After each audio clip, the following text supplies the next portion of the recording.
오늘 하나님께서 우리에게 주시는 말씀 빌립보서 2장 25절에서 30절까지의 말씀입니다. 신약성경 320쪽 321쪽이 되겠습니다. 빌립보서 2장 25절에서 30절까지 제가 봉독하겠습니다. 그러나 에바브로디도를 너희에게 보내는 것이 필요한 줄로 생각하노니 그는 나의 형제요 함께 수고하고 함께 군사된 자요 너희 사자로 내가 쓸 것을 돕는 자라. 그가 너희 무리를 간절히 사모하고 자기가 병든 것을 너희가 들은 줄을 알고 심히 근심한지라. 그가 병들어 죽게 되었으나 하나님이 그를 긍휼히 여기셨고 그뿐 아니라 또 나를 긍휼히 여기사 내 근심 위에 근심을 면하게 하셨느니라. 그러므로 내가 더욱 급히 그를 보낸 것은 너희로 그를 다시 보고 기뻐하게 하며 내 근심도 덜려 함이니라. 이러므로 너희가 주 안에서 모든 기쁨으로 그를 영접하고 또 이와 같은 자들을 존귀 여기라. 그가 그리스도의 일을 위하여 죽기에 이르렀어도 자기 목숨을 돌보지 아니한 것은 나를 섬기는 너희 일에 부족함을 채우려 함이니라. 아멘. 잘 오셨습니다. 인사 한번 하시기 바랍니다. 잘 오셨습니다. 잘 오셨습니다. 3층에 우리 권사님 잘 들리시고요. 감사합니다. 1층에 우리 집사님 오늘 못 오신다고 전화가 와서 여러분들에게 강구 좀 해달래요. 비가 올 것 같아서 집에서 예배를 드리겠습니다. 혹시 또 교통사고 날까봐 헬체 때문에 그렇게 전화가 아침에 미리 왔습니다. 사진을 한번 여러분 봐주시고요. 혹시 아실 분들은 아시겠지만 앤이라고 하는 이름을 가진 분이셔요. 실화인데 이분이 어렸을 때 어머니가 먼저 죽습니다. 아버지는 알코올 중독자였습니다. 가정에서 도저히 생활할 수가 없어서 자기 동생과 둘이서 보호소에서 생활을 하게 됩니다. 그런데 동생도 그만 보호소에서 죽게 됩니다. 여기서 이 애는 큰 충격을 받고 실명을 하게 됩니다. 그리고 몇 번을 자살을 시도합니다. 살 의무 그리고 너무 충격을 받고서 매 순간마다 괴성을 지르는 어떤 그런 발작 증세를 일으키게 되죠. 병원 측에서도 도저히 이거는 회복 불능 판정을 받고 지하 감옥에 그것도 혼자 들어가는 곳에 가두게 됩니다. 그리고 시간이 흘러요. 아무도 누가 그를 돌보지가 않습니다. 그런데 로라라고 하는 나이 드신 간호사가 있는데 내가 한번 해보겠습니다 라고 자청을 하고 계속 그 감옥에 가서 말을 겁니다. 그러나 전혀 반응이 없어요. 책을 곁에서 읽어줍니다. 기도를 해줍니다. 전혀 반응이 나타나지가 않아요. 그래도 쉬지 않고 이 로라라고 하는 나이 드신 간호사가 계속 해줍니다. 그런데 어느 날 가서 보니까 이 애인이라고 하는 이 아이 앞에 놓여있는 접시에 초콜릿 하나가 없어졌어요. 그때 희망을 가진 거죠. 이 아이가 이제 이것을 반응을 하구나 하면서 계속해서 사랑을 쏟습니다. 기도를 합니다. 아이가 조금씩 마음의 문을 열고 변화를 받기 시작합니다. 그리고 2년 후에는 이 판결을 받는데 다 회복이 됐습니다. 정상 판결을 받고 나옵니다. 그러나 이미 시각이 실명이 됐기 때문에 시각장애인 학교에 들어가게 됩니다. 거기에서도 어느 신문사의 도움을 받고서 개한 수술하게 되는데 성공을 해요. 다시 앞을 보기 시작을 합니다. 어느 날 이 애인이 신문을 보게 되는데 광고 하나를 신문에서 보게 됩니다. 뭐라고 보냐면 앞을 보지도 못하고 또 듣지도 못하고 말도 못하는 아이가 있는데 이 보물을 급히 필요합니다. 구한다 이거이죠. 이 광고를 보고서 자기가 나도 누군가에 대해서 도움을 받고 이렇게 됐는데 내가 한번 지원 한번 해봐야 되겠다. 그 누구도 지원하지 않는 곳에 이 앤이라는 사람이 지원을 합니다. 그리고서 우리가 아는 20세기에 기적을 낳았다고 하는 헬렌 켈러. 사진 하나 보게 돼요. 이 아이, 저기 아이가 헬렌 켈러이고 지금 그 앤이라고 하는 그분이에요. 저분이 계속해서 보지도 못하고 듣지도 못하고 말하지도 못한 아이에게 가르치기 시작을 합니다. 선생이 되어주는 거죠. 저분이 유명한 앤 설러건이라고 하는 그 사람이에요. 이 아이가 박사학위까지 다 받죠. 아주 기적의 사람으로 변하지요. 감각 하나만 있는 거이죠.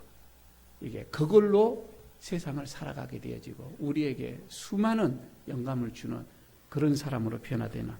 그러니까 바울이 로마서에서 말씀하는 12장 15절에서 말씀하는 게 생각이 납니다.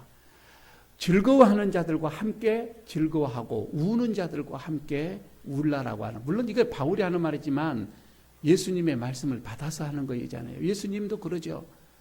좀 피리를 불고 즐거워하면 함께 기뻐해라. 또 곡하고 우는 자가 있으면 함께 슬퍼하는 자가 되어지지 않겠느냐. 이거를 요즘 말로 말하면 우리가 좀 공감 능력입니다. 지금 시대에는 이런 공감 능력이 강한 사람, 뛰어난 사람이 성공한다고 얘기들을 하지요. 그런데 전혀 상대방의 이런 감정을 공유하지를 못해. 내가 체크를 하지를 못해. 상대방의 이 감정과 무관하게 내가 살아간다고 하면 이미 여러분 그런 사람 사이에 도태된 사람입니다. 자기밖에 모르는 사람이잖아요. 그러나 함께 더불어서 그가 아프고 그가 슬프고 그가 기뻐하는 것을 같이 느낄 수 있는 사람. 그런데 오늘 이 본문에서 보면 그런 사람, 바로 에바브로디도가 그런 사람이었다고 하는 것을 오늘 본문에서 우리가 보게 됩니다. 참으로 여러분 이 에바브로 이 디도를 우리가 오늘은 이제 보면서 하나님의 음성을 좀 들으며 우리의 마음, 내 신앙, 내 믿음, 그리고 내 삶을 한번 점검을 해보고자 합니다. 지금 이 상황은 바울이 로마 감옥에서 지금 수감되어 있는 상태입니다. 그러나 그때 당시에는 이 감옥에서 언제 황제 재판을 받을지를 기약이 없습니다. 그게 1년이 걸릴지 2년이 걸릴지 몰라요. 그냥 기다리고 있는 거예요. 바울은 그 황제 재판을 받기 위해서 지금 로마의 감옥에 와 있는 거거든요. 그런데 거기서 바울도 그만 병이 걸렸습니다. 너무 지쳐있는 상태거든요. 그러면서도 바울의 마음속에 한 가지, 늘 자기의 바울의 생명보다도 더 사랑했던 게 빌립보라고 하는 교회입니다. 바울이 처음 선교를 나가서 개척을 했던 교회잖아요. 그래서 그 정이 있는 거예요.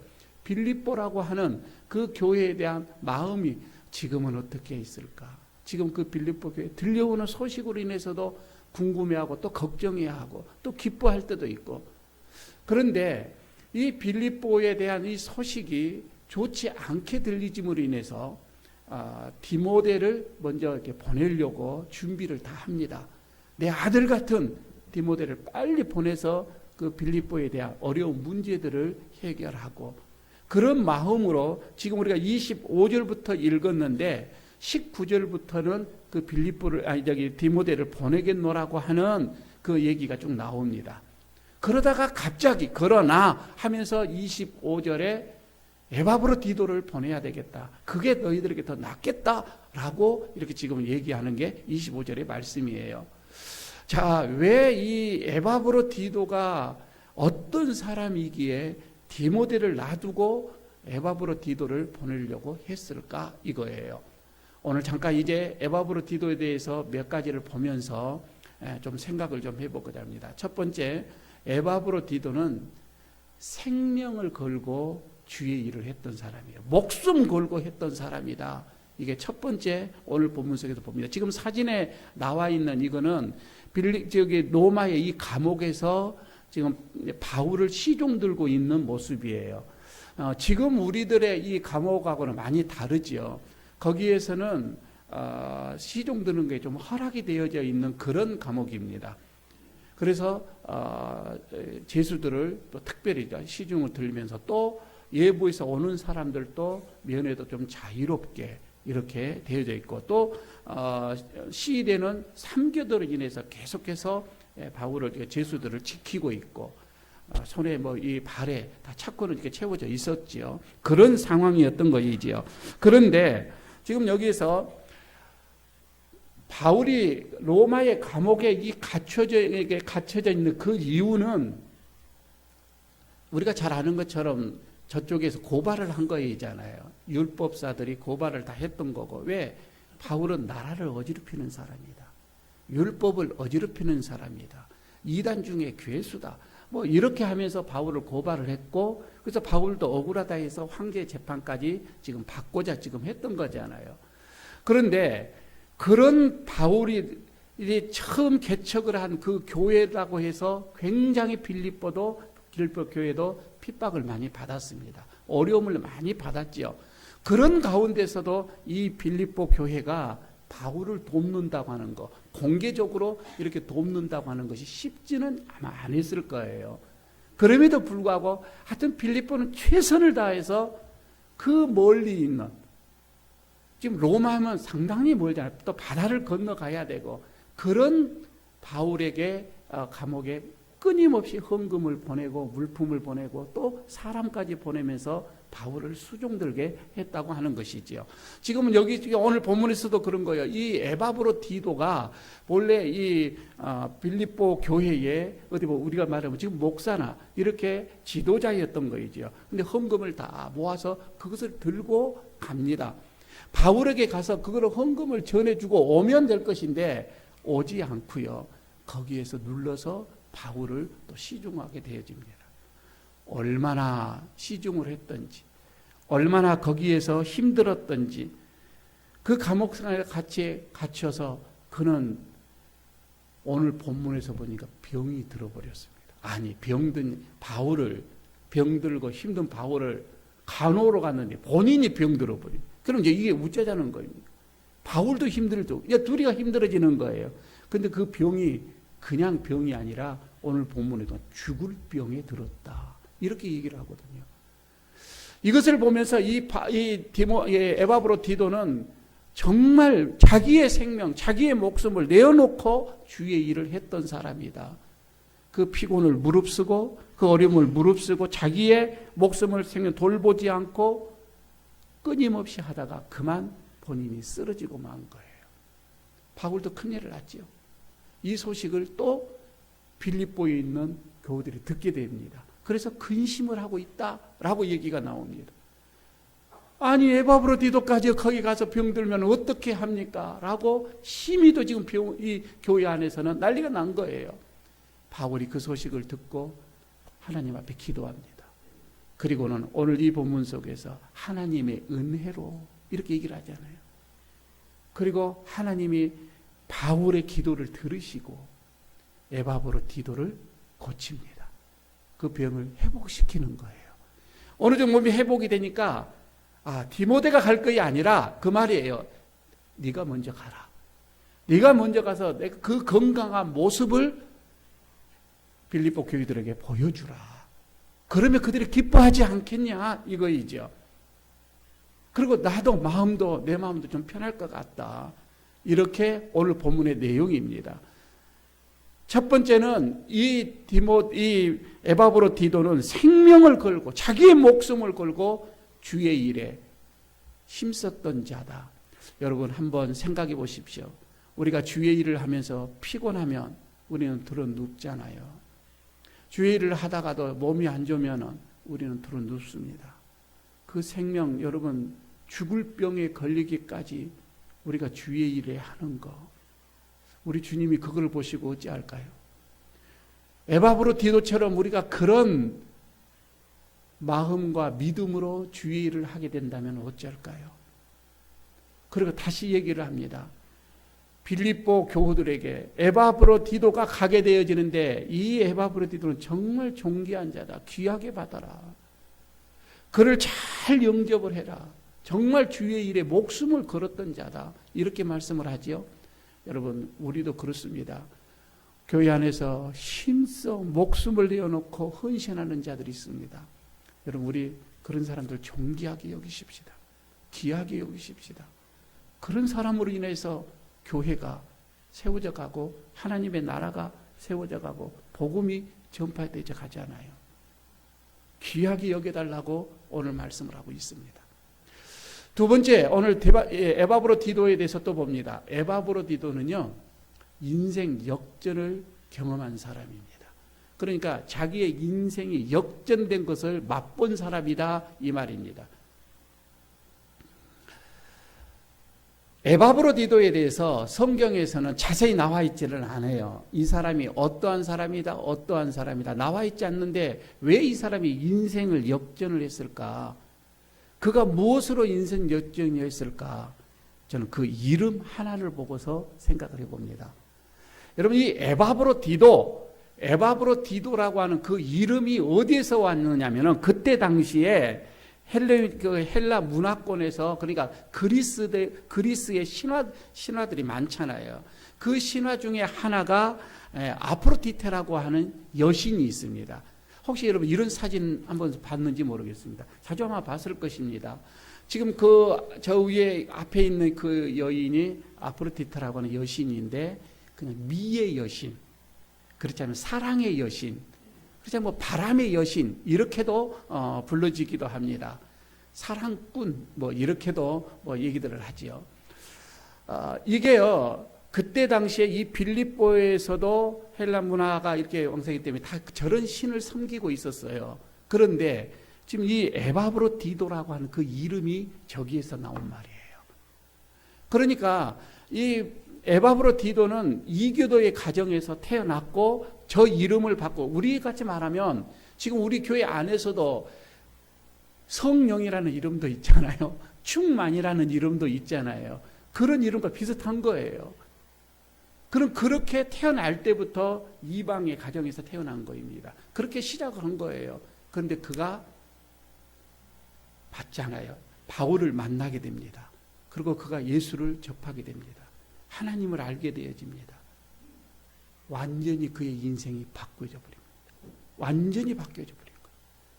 지금 여기서 보게 되면 그 가정이 얼마나 뒤집혀졌을까라는 생각도 해보는 거이죠. 그의 가문이 뒤집혀졌던 거이지요.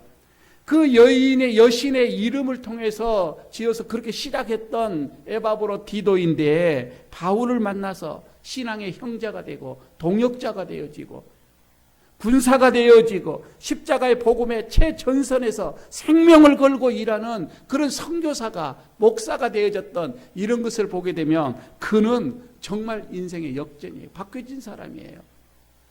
우리는 이렇게 생각합니다. 우리의 인생은 누구를 만남으로 인하여서 우리의 인격이 바뀌어지고 우리의 인생이 바뀌어져요. 그래서 여러분, 우리가 진정한 인생의 역전은 뭐냐? 예수 그리스도를 만남으로 시작된다, 이 말입니다. 예수 그리스도를 만나는 것, 그리고 하나님과 함께 충성된 동역자를 만나는 것, 그리고 생명을 걸고 마음을 다하고 정성을 다하고 모든 것을 다 바쳐서 일하는 신앙의 동역자를 만나는 것, 여러분, 그때부터 내 인생은 또 바꿔지기 시작한다, 이 말입니다. 어떤 분은 세상의 재미로 살다가 이런 신앙의 동역자를 만나보니 인해서 그 인생이 완전히 바뀌어지는 그런 분들이 많이 있잖아요. 어떤 분은 예수를 옛자도 모르다가 예수 믿는 부인을 만남으로 인하여서 그 인생이 많이 바뀌어지는 분들도 있잖아요. 우리 주변에는 참으로 많이 있습니다. 여러분, 지금도요, 앞으로의 내 삶의 인생의 역전은 예수님을 온전히 만남으로 시작된다, 이 말입니다. 예수님을 만남으로 내 인생에 한번 역전의 경험을 해보시기를 축복합니다. 세 번째, 이 에바브로디도는 이름이 새로운 이름으로 바꾸집니다. 본래가 이 에바브로디도는 매력 있는 자, 그 뜻이거든요. 그리고 아담한 사람, 그 뜻도 있습니다. 그리고 사명의 사람, 그런 뜻도 있어요. 그런데 정말 그런 이름처럼 이가 그렇게 다 됐지만은 사도 바울은 기도하는 중에 에바브로디도에게 별명 오늘 5가지를 붙여주는 게 오늘 본문 25절에 있는 말씀입니다. 그 첫 번째를 여러분 보십시오. 에바브로디도에게 이제 그 빌립보 교우들에게 에바브로디도를 잘 받으라 이렇게 얘기를 하면서 에바브로디도 별명 5가지를 얘기합니다. 그 첫 번째가 이는 나의 형제라 이렇게 얘기합니다. 나의 형제라. 물론 여기서 형제라고 하는 것은 영적인 형제를 의미를 하는 거이지요. 그러나 지금 바울이 말하는 나의 형제라, 나의라고 하는 이 소유격을 쓰면 것은 그냥 의미 없이 쓰는 게 아니에요. 이거는 바울이 지금 그때 당시에 말할 때 이 에바브로는 나와 함께, 나와 나의 형제이라 했을 때에 이거는 내 믿음과 그리고 내 뜻과 내 마음과 내 신앙과 같다라고 하는 것을 의미를 했던 거예요. 어떻게 보게 되면은 바울은 에바브로디도를 얻었습니다. 교회를 사랑하는 마음, 영혼을 한 영혼들을 사랑하는 그 열정, 그런 게 똑같은 것을 알았던 거이죠. 그래서 바울은 에바브로디도를 얻었고 에바브로디도는 바울을 또 얻었습니다. 그들은 친구이며 그들은 한 형제다 이 말입니다. 그래서 나의 형제. 그 다음에 뭐죠? 함께 두 번째는 수고한 자 이렇게 합니다. 여기서 함께 수고한 자 이 말은 손발을 놓지 않고 일하는 일꾼 그런 뜻입니다.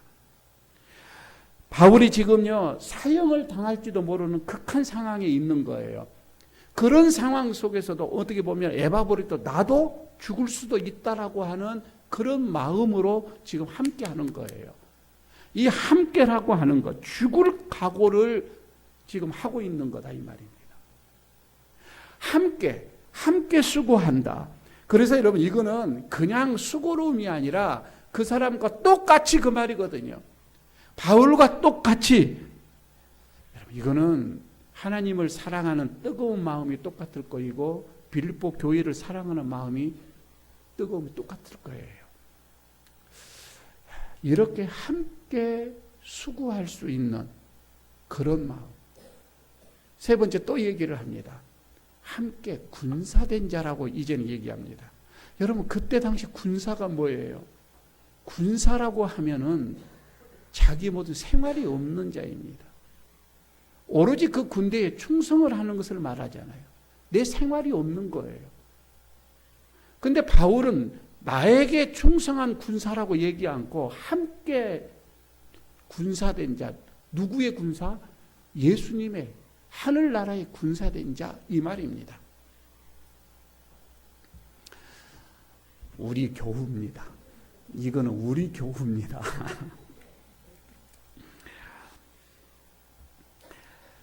지금 바울이 그럽니다. 자기는 내 생활에 얽매이지 않고 나는 복음을 위하여서 군사처럼 나가는데 바로 에바브로디도가 그렇게 나와 함께 군사가 됐다. 이렇게 별명을 붙여줬고 하나는 다음에 네 번째는 사자라고 얘기했습니다. 여러분 이 사자라고 하는 말은 대사라고 하는 말이에요. 대사는 공식력이 있는 사람을 말을 하잖아요. 히브리어에서 보면은 이거는 변호사라고도 얘기를 합니다. 여러분 이 변호사라고 한다면은 자기의 어떤 이게 변론을 할 때에 진실을 가지고서 참 마음을 가지고서 어떤 거짓 없이 진리에 대해서 변론을 하게 되면 그걸 이길 자가 없는 거이죠. 지금 그것을 말하고 있는 거거든요. 진실한 마음으로, 거짓이 없는 마음으로. 그래서 대사로서 누구를 위해서 가는 거예요. 어떻게 보면 지금 여기서는 이 사자라고 했을 때 이 사자는 바울이 나의 사자가 아니라 빌립보를 대신하여 너에게 사자로 보낸 이거거든요. 그러니까 대사로 보냈다 이 말입니다. 대표로 보낸 거예요. 믿고 보내는 거예요. 그만큼 이 에바브로디도는 모두에게 공신력을 가졌고 믿었던 믿음을 신뢰를 받았던 사람. 그리고 마지막 다섯 번째는 돕는 자라고 얘기를 하지요. 여러분 여기서 돕는다 이 말은 조연을 의미를 했던 것입니다. 그러니까 아무리 여러분 이렇게 화려한 주인공이 하나가 탄생하기에는 그 자막 뒤에서는 수많은 조력자가 있는 거예요. 그래서 주인공이 빛나잖아요.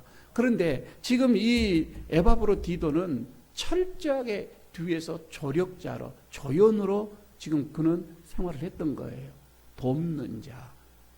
자기가 그렇게 수고를 했어도 자기 이름을 내놓지 않는, 그 공을 교회에다가 돌리고 그 공을 하나님께 돌리는, 자기는 그냥 조연자다 이 말입니다. 그래서 돕는 자, 이렇게 얘기를 한 거예요. 아마 그는 사도 바울을 도왔고 하나님이 복음을 위하여 자를 철저하게 둬서 자기는 그냥 숨는 그런 자였다 이 말이죠. 25절에서도 그렇게 보면은 그는 나의 쓸 것을 돕는 자, 이렇게 얘기를 하지요. 여기서 단순히 그냥 바울의 뭔가를 생활품을 이렇게 도와주는 그런 것을 의미했던 것은 아니에요. 그는 어디 보면 함께 하면서 헌신적이고 눈물 곁으로 생명을 딱 내어놓고 목숨을 내어놓고 그렇게 복음을 위해서 그는 헌신했던 사람, 이렇게 우리가 보면 되겠지요. 그래서 가라 하면 갔던 거예요. 오라 하면 왔던 거예요. 복음을 위해서 이렇게 에바브로디도는 새로운 이름을 이렇게 가졌던 사람입니다. 저는 오늘 이렇게 에바브로디도를 이렇게 보면서 마지막 결론으로 우리 교회를 바라봅니다. 여러분, 우리 교회에서 에바브로디도 같은 사람 한 사람 두 사람만 있으면 저는 이 모라 지역 충분하게 변화시킬 수 있으리라고 확신합니다. 아니요, 모라 지역만이 아니라 우리 부산도 충분히 복음화가 시켜집니다. 에바브로디도와 같은 성도 한 사람이 필요합니다. 바울이 그럽니다. 바울이 이런 얘기를 하면서 아마 고린도후서 11장 28절에서는 이렇게 고백을 해요. 교회를 위하여서 날마다 내 속에 짓누른 것이 있다. 교회를 생각하며 내 마음속에서 짓누름이 있다고 하는 거예요. 교회를 생각하니 내 마음이 편하지가 않는 거예요. 교회를 생각하니 내 마음이 무거운 거예요. 짐이 있다 이 말입니다. 그런데 여러분, 이거는 어떤 교회를 생각하니 내가 고생이다, 고통이다, 슬픔이다 이런 걸로 끝나는 것이 아니라, 그러므로 인하여서 그런 삶에 아름다운 꽃이 피고 열매가 맺혀지게 되어지는 거예요. 그런 많은 열매들로 통하여서 사람들이 즐거워하고 기뻐하는 거잖아요. 한 사람이 그래서 한 땅에 떨어져서 미랄이 되어지고 썩고 죽음으로 인하여서 거기에서 싹이 트고 생명이 싹이 트고 그래서 열매가 맺히잖아요. 많은 사람이 유익함을 얻게 되어지는 거, 바로 에바브로디도가 그랬다 이 말입니다. 자기는 교회를 위하여서 복음을 위하여서 짓눌림이 있었습니다. 그러나 그 짓눌림으로 인하여서 그는 자기의 성숙함을 더 나타냈고 신앙의 동력자로 더 발돋움이 됐던 것이죠. 여러분, 우리는 교회를 생각하면서 복음을 생각하면서 하나님의 나라를 생각하면서 마음속에 무거운 짐이 있는지요? 저는 그것은 거룩한 짐이라고 생각합니다. 여러분, 그곳에서 열매가 맺힐 것입니다. 그래서 많은 사람들이 또 기뻐하고 그 열매로 인해서 즐거워할 것입니다. 바울이 그럽니다. 고린도전서 11장 1절에 있는 말씀이 생각이 납니다. 내가 그리스도를 본받은 것 같이 너희는 나를 본받으라. 바울이 그럽니다. 내가 주님을 위해서 헌신하고 충성한 것처럼 너희도 나를 본받으라. 그런데 이것을 그대로 에바브로디도가 본받습니다. 그리고는 바울이 행하는 그 길을 그대로 또 가게 되어지는 것이지요. 여러분, 우리가 주님을 위하여서 헌신하고 충성하는 것, 다른 사람보다도 내 자녀들에게 너도 우리의 모습을 보고서 이렇게 해야 된다. 우리의 행함입니다. 우리의 삶입니다. 그리고 이것이 우리들의 신앙이 되어져야 되는 겁니다. 그러면서 말하자면 저들이 나를 또 본받을 수 있게끔 하는 것. 여러분, 이게 그래서 신앙은 흘러가는 것입니다. 우리 교회에 오늘도 필요합니다. 에바브로디도를 하나님께서는 그런 자를 부르십니다. 그리고 그런 자를 통하여서 주님의 나라는 세워져 갑니다. 우리 교회에 에바브로디도 같은 성도들이 많이 나와서 하나님께 기쁨이요 그리고 하나님의 나라에 크게 쓰임을 받는 그런 복된 성도들 되어지기를 축복합니다.